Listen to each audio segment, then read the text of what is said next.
नमस्कार, लोकतंत्र मिररच्या टॉप 25 मध्ये आपल्या सगळ्यांचं स्वागत आहे। मी आहे आपल्या सोबत पल्लवी। तर चला एक नजर टाकूया आजच्या ठळक बातम्यांवर। पानशेत धरण 69% भरले, खडकवासला धरण साखळीत मोठा पाणीसाठा। पुणे जिल्ह्याला रेड अलर्ट, पुढील 2 दिवस मुसळधार पावसाचा इशारा। 56 लाख शेतकऱ्यांच्या कर्जमाफीची पहिली यादी आज जाहीर होण्याची शक्यता। उद्धव ठाकरे यांची सीजेपी आंदोलनाला भेट, सत्ता बदलाचा नारा। टीटी परीक्षा ऑनलाईन घेण्याचा प्रस्ताव शिक्षण विभागाकडे सादर। HSRP नंबर प्लेट नसलेल्या वाहनांवर सीसीटीव्हीद्वारे कार्यवाही। अभियांत्रिकी प्रवेश प्रक्रियेत बदल, प्रवेश न घेतल्यास दंड। सीटी कक्षाकडून अभियांत्रिकी जागा स्वीकृती शुल्क वाढला। पुण्यात माता मृत्यूच्या संख्येत लक्षणीय घट झाल्याची नोंद। पोलिसांसाठी 4000 सदनिकांच्या मेगा टाउनशिपला मान्यता। म्हाळाच्या तारे गार्डन रहिवाशांना न्यायालयाकडून दिलासा।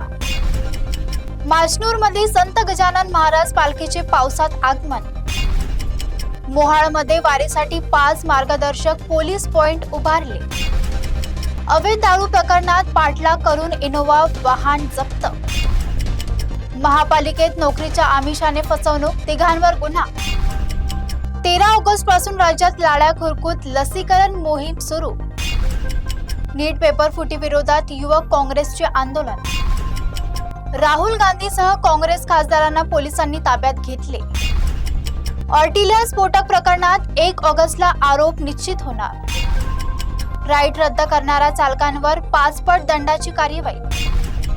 राज्यातील 177 तालुक्यांसाठी आकांक्षित विकास कार्यक्रम। 6 खासदारांच्या विलिनीकरणाविरोधात सर्वोच्च न्यायालयात याचिका। आषाढी वारीसाठी पुणे एसटी कडून 350 विशेष बसगाड्या। राजभवनावर आज शहर काँग्रेसच्या वतीने आंदोलन। काँग्रेस नेत्याचा राजीनामा, सरकारवर मनोज जरांगेची टीका।